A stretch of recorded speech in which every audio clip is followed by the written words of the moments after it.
Sa ngalan sa mahal na usalan o sa Espiritu Santo, ang grasya at kalinaw sa Diyos sa mamamahan ng mga Jesucristo at mundo at ating Diyos.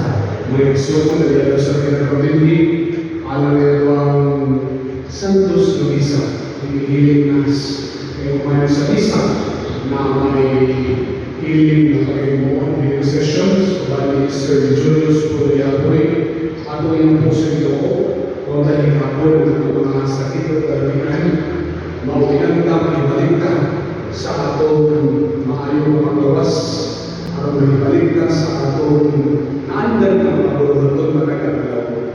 Kung ano mahimugi ka ngayon sa pagsaulog ng Santos Luisa, maghinuson nila sa atong mga sala.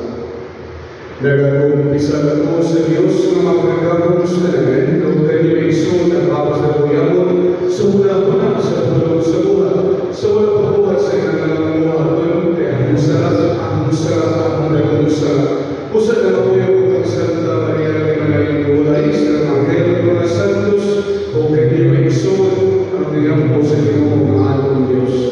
Kaluyan ang nagigay sa Diyos, mga magkakamusta namin, kasi noon sa atong mga sala, pero tinagiyang ng Diyos kinabuhin dayon. Amen. Inumo kaluyin kami. Kristo kaluyin kami. Inumo kaluyin kami. Mabuti ka, magkakamubuhay ng Diyos, ang iyong Espiritu mo ng himong kailangan mga anak, kasi ang pagsali ng tawag ng iyong kamahan, dugangin ang iyong Espiritu sa kumanin ka na, o kahit alamin na sa langit ang isahan ng gamitin, pinaagi sa mo Ginoong Jesucristo iyong anak, nabuhing kahari ang kanino sa Espiritu Santo, Diyos mo sa hangtod sa kanturan.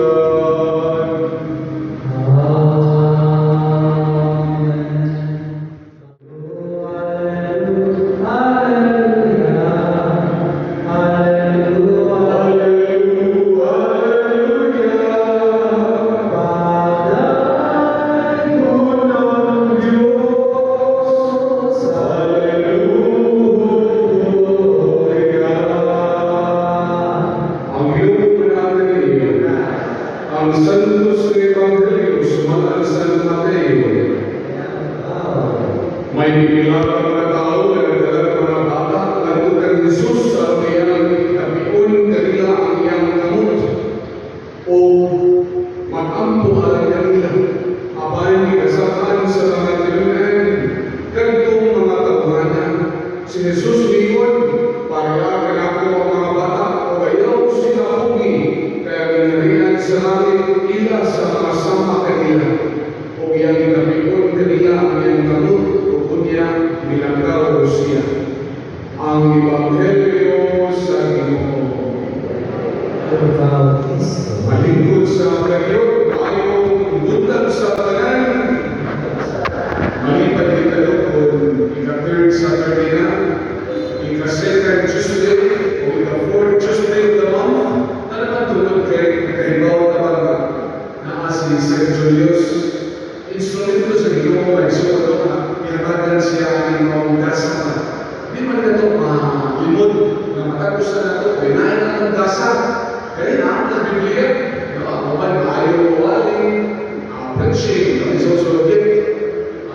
Ang uban dahil sa gasa, ang uban, ang gasa dahil sa ang ihatag sa Espiritu Santo, ang uban ayaw na ang uban sa healer.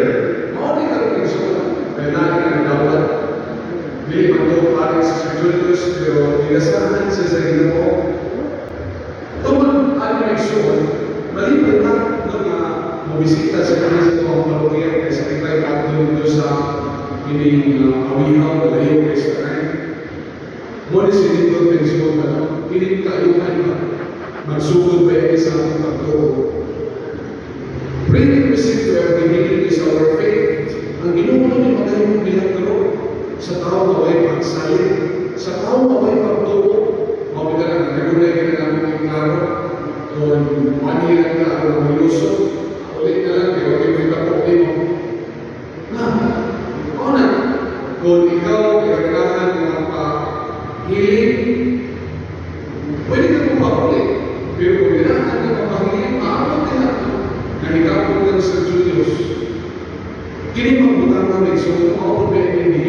ni Jesus sa Ebanghelyo na ito karon. Yan dikatuon niya makatungkol sa mga bata, di panalginan niya ang mga bata. Kanindot na napaisuon. Ganito yung misa. Dapat na siya na ginawa ko. Healing. Ano man? Matag-hintay na langit ang parit niya. Sus, kanindot na napaisuon. Anak ang Ginoo ko ba na ito? Ang Ginoo may suon, naghikap sa mga sakit balakihan. Si Father Freddy Suarez, buhin pa ito. Ito siya mag-hipag healing sessions. Kung hindi siya mag-isa, bantay ng Father Suarez. Mag-isa ito na, kaya iyang kinabahang gift of healing, ingon siya na mas effective siya kung mapabisa siya. Ganit diha pa lang sa misa, dadaan na maayon. Nagiging kayo ng physical healing, napil ka mo emotional healing, naayon ka ba? Dugay na ginawa. Huwag sa iyo ang ginawang suon, dugay na ka mo hagad sa iyo ang higawa na neto, tuwid ka, naayon ka ba? Nakapasayin ka ba? Tanang, those are actually form, signs of healing. No? Malawad na ito kaya sa ito sa misa. Pagkalito din suon, kaya namin ang grasa na ihatag sa Ginoo na nato. God welcomes everyone in His kingdom. Ang gusto sa Ginoo, kita maayo sa ato mga sakit o balakihan, babagala ng suon na salvation is liberation from everything oppressive to man. Ang kaluwasan na nilang kaluwasan sa kalag, kaluwasan po sa ato mga sakit. Muna biluwas na sa Ginoo, pinahagi sa ato mga sakit, pinahagi sa kabalatian. Kanindot na iso. Yes. Si Jesus, bigulit sa ilahang lubos, kaya uso ng kauman sa Nazaret. Dito siya uso ng ilahan. Pero kayo, wala siya kanino bilang ko dito. Ano man? Ang mga tao dito, wala may pagtubo. O na siya iso, ang kanindot na yung mga bata. Ang mga bata, musali din ang bata iso. Ganit, ang kanang bata iso, is totally dependent on his parents for survival. Hindi na ako yung bata. O, pag inusahan na napasanda na ng bata, makawala ng luto, makawala ng pagkakapagkakong, hindi man. But, yun na ang pag-exo na gusto sa Ginoo na sama sa mga bata, God wants us to depend on His divine protection, in His divine healing, divine provision. O na sa Ginoo, sama sa mga bata, kamausap ka ng usahin ka, usa sa mga pinagbias bata, kinilang trusting. Ang bata, usahin ka ng bata, mawala na, sabihin mo na isang bata, bata mo sila, ikaw ang bata, ikaw ang dapat ng isa. Yan, liyawan ka, no? Pero ang bata, kaya siya isang talago. Ano man? Kaya ganit sa iya mo papa, iya mo mama, nagkahibaw siya, sama mo siya, nagkahibaw siya, kadang inigisa, tigil siya, ihong ka sa Diyos. Muna bata, isang musali din ang bata. Pero kita mga ko, sos, sigurista ka, no? Muna, kinahanglan ng bata ko sa Diyos sa bata, kamaon mo sa akin. Dahil may suon, nanong lipay ito, kaya kami mga parik sa Elizabeth Marks, sa Father Ben, sa Father Russell, kaya kami mismo, mahitap ni Bishop Julius, nag-aayon siya. Paano man, tungkol dinagdagan ko yung mga personal na ko na kasinatihan, na ako nasaksihan. Dahil ako nang ibalik-balik ko balik, ako mismo papa, iba-ibas na dito sa papa. Di ba ang nagpapos dito, 700,000 to 1 million. Yan, nakasave niya ng 700,000. Tungkol kay naalos papa, ni Sir Julius. Kami atos papa, wala tawag ni papa, yan, panawin niyo, dali, panawin niya, mahapos na. Pero sige ng jogging, pero taga sa Australia. Bantay sa mga ato. Dali, mabuhay lang. Diha ko'y kailan na breast cancer, stage 3. Lipay ni siya. Ingan sa St. Julius. Pero sige sa balik-balik. Sige sa balik-balik. Hindi, kalapahin. Sus. Ingan sa St. Julius na maayo na naman. Pagpasya ka pabalik, maayo na naman. Nagpalpalatuloy siya. Sus, cancer free na. Tuntuta siya. Saan ka mag-explain na kami?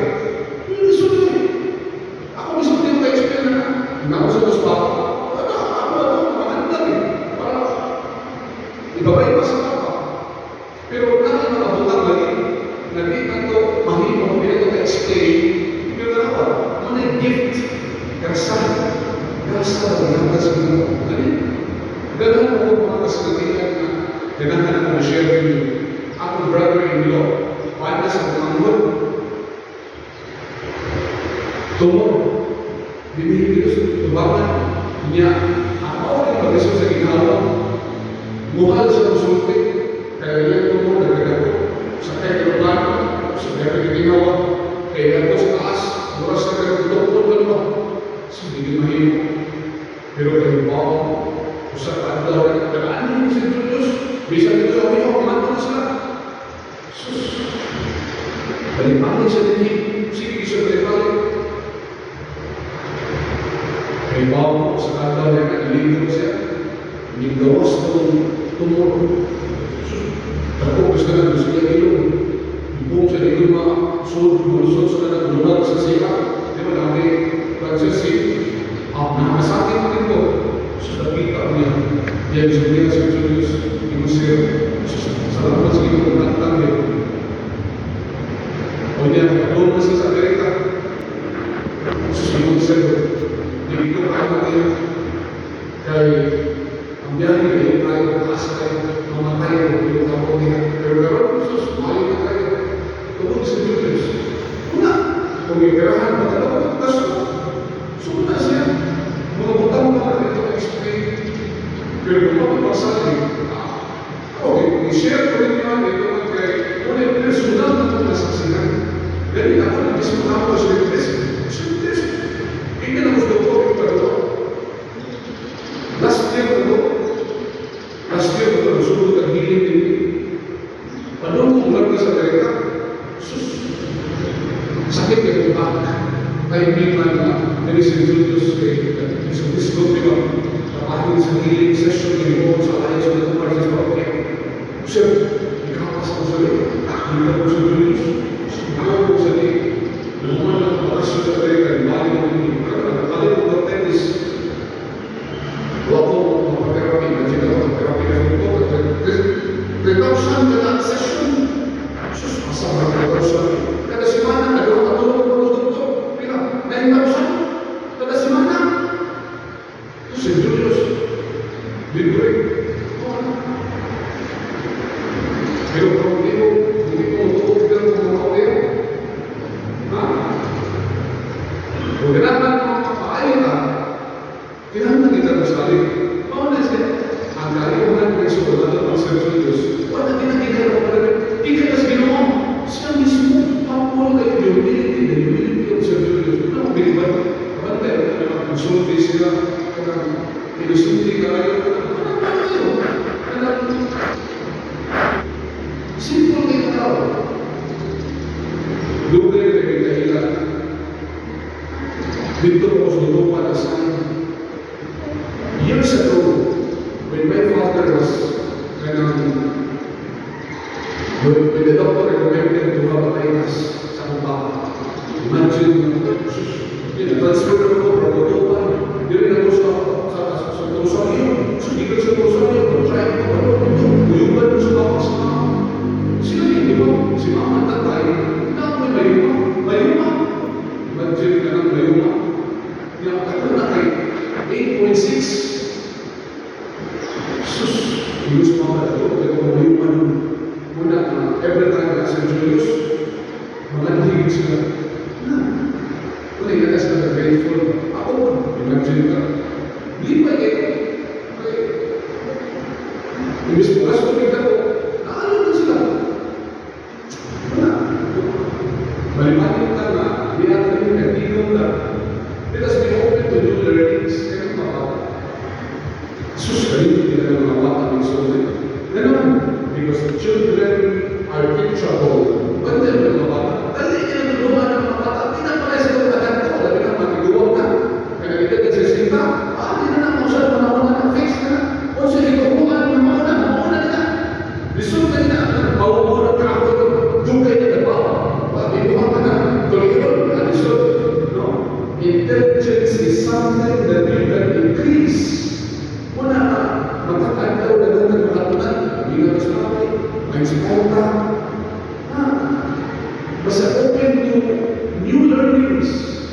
Muna dito kayo. So, kani, muli makapataas ako sa ginagawa ka naman. Ikaw, munong mas matagpon mo. Malipay ko ng mga biguang na ito. Susunod at cellphone kayo, na-touchscreen. Kanya, ako pa mag-edit ng mga videos. Ako pa mag-set video niya. Kaya yun na, 65, nagduta na. 70, nagduta na. Open to new learnings. So, wala mga bata. Children are teachable. Children are, totally trusting. Wala yung qualities sa mga bata. Children are humble. Wala atong makatulan na kinaya sa mga bata. Kaya magpapag Jesus, ang hindrian sa Diyos, sa sama ng mga bata. No? Wala natin din mga bata na nagawin ni sa mga bata, makita ko mga away. Pero hindi mga away, magpuli na sila, magkakos na po, daluhan na. Maraming kapsos. Gamay naman ko sa semana, magpuli na. Gamay naman ko sa kabuhan. Tinuig. Oo na, yan. Dahil na natin mga sa mga bata. Mula sa Panginoon. Nagkaroon din sa Misa, sa natin ipalayo, Panginoon sa Ginoo, naunta, makakapunta sa kinaliya sa mga bata. At the same time, yan ang nagkakansang siya. The gift of healing through his instrument, Sir Julius Pauliao.